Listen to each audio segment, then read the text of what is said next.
Hey guys, welcome back to another video today. So today's official driving test route was at Wanstead Driving Test Centre, in which my pupil Zishan passed on his first attempt with 0 minor faults, a clean sheet. The examiner himself said it was an exceptional drive. In this video today guys, I will be doing a voiceover of where students tend to make mistakes with this typical driving test route. And guys, thank you for the continued support. A word of advice for those of you that are interested in having a mock test in a safe and supportive environment, just to ensure that you are at a driving test standard, please feel free to contact me. I would advise the viewers today that are watching this test route not to solely focus on revising a test route, as the examiner can drive and take you to any roads subject of their choice. So it is important that you try to learn according to a syllabus and work on your weaknesses and do as many mock tests as possible independently to give you the best chance possible for passing your driving test.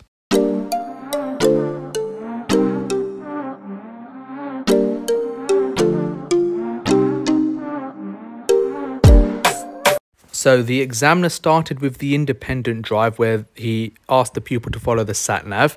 Now, prior to that, the examiner instructed my pupil to move away from the driving test centre. So it is very busy when moving away at Herman Hill. So remember guys, you're assessed against the POM routine, which stands for preparation, observation and manoeuvre. So remember to leave your right signal on here once you've done your observations, as it tends to be really congested when moving away from Herman Hill. And do be wary guys, as you do get cars that will overtake you even after sometimes they give you way. So just be wary and make sure you're analysing your blind spots. And then the sat-nav instructed the pupil to turn left onto Wellesley Road. Now on this road, if you are driving a manual vehicle, I would always advise you to approach it in gear 1, as it tends to be blinded, and as you can see, you will be facing oncoming traffic. It is dependent on what time you'll be sitting your driving test, however.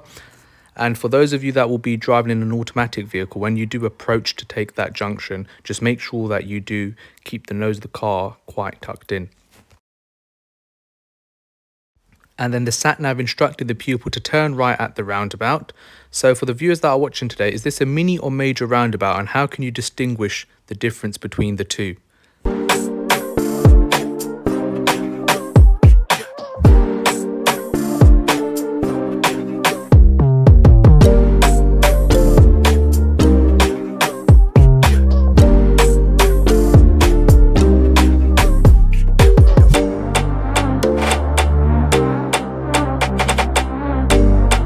The sat-nav then instructed the pupil to turn left at the end of the road. As it was slightly blinded on their right, I was really happy when I sat in the back of this exam that my pupil went into gear 1 really early, just to ensure that they were at a slower speed and they can assess if there are any pedestrians waiting to cross.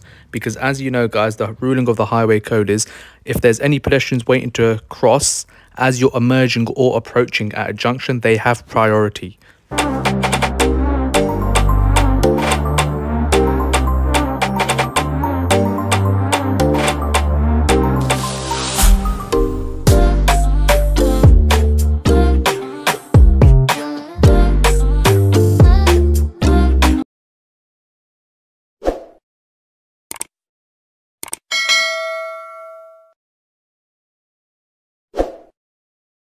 And then the sat-nav instructed my pupil to take this next road on their left, but it was excellent as my pupil did wait for the pedestrians at the pedestrian crossing, and then once they crossed halfway, if it's safe, you can proceed. Guys, again, do be careful, because when you do turn left onto this junction, remember pedestrians waiting to cross do have priority, so you have to bear that in mind. And it's important to read their body language, because if the pedestrians are hesitating, then it's safe for you to obviously proceed, but do proceed with caution.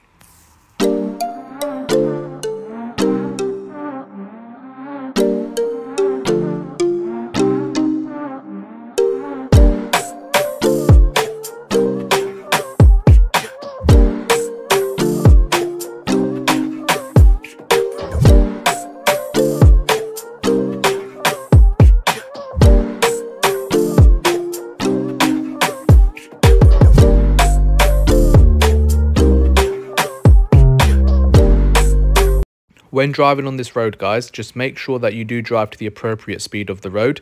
So the speed limit on this road is 30 miles per hour. However, you need to ask yourself the question, would it be safe for you to drive at 30 miles per hour? As there are parked cars on both sides of the road, you have to obviously put into mind that you will have meet situations to compromise with. So you lot need to make sure that you drive to the appropriate speed of the road. Because remember guys, the speed limit's not a target to be achieved.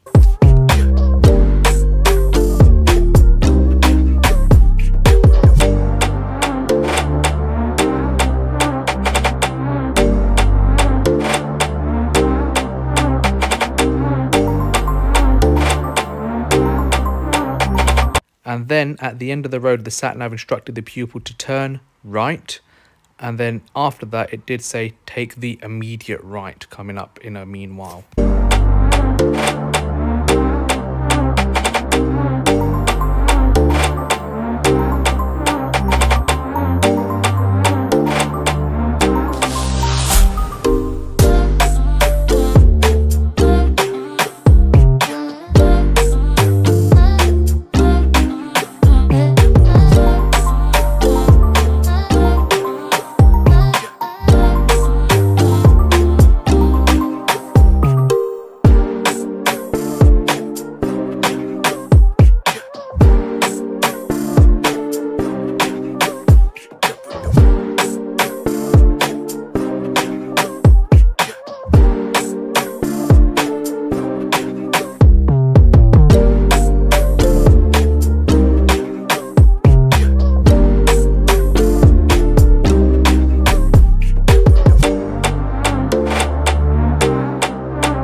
And then the examiner instructed the pupil just to pull over on the left just here.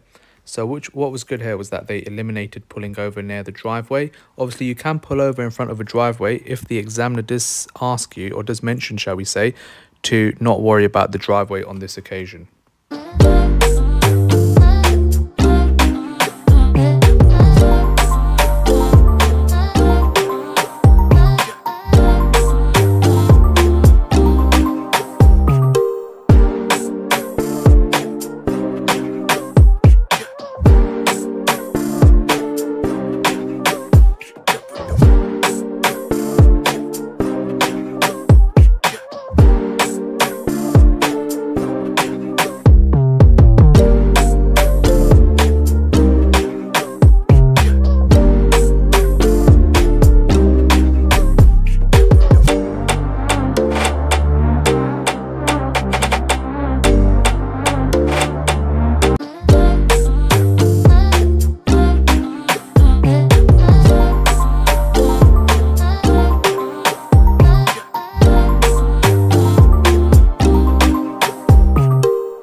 And then the sat-nav instructed the pupil to turn right at the end of the road, which is Grove Park Road, which is where you got the famous stop junction. So guys, you need to make sure that you are aware of how stop junction works and what is the ruling of a stop junction.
And then the sat-nav instructed the pupil to turn right at the traffic lights. So this is a controlled crossroad, guys.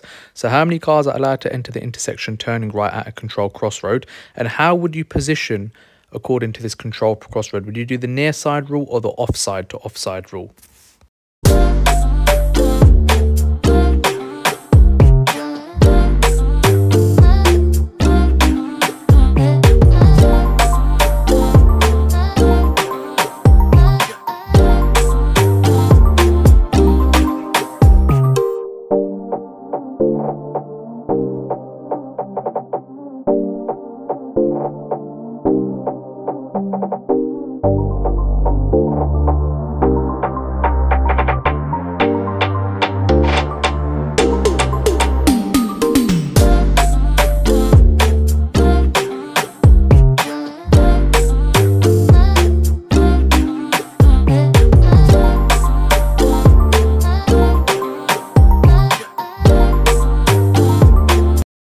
So the pupil positioned excellent at this controlled crossroad, as there were many cars ahead of them that all have priority. Obviously, you need to assess a safe gap when it's safe to proceed, but also to pay attention to the traffic lights. So as you can see now, it was safe to proceed and the pupil did go, which was excellent.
And then the sat-nav instructed the pupil to go straight ahead at the roundabout and take the second exit, which was towards the A113. So if you map that with the signpost that is coming up in the distance, that was going towards Chigwell.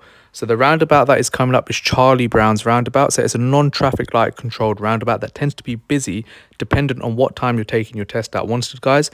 It is important to be familiar with this roundabout. It is a lane-bound roundabout, so it does make your life slightly easier in terms of what lane to be on approach.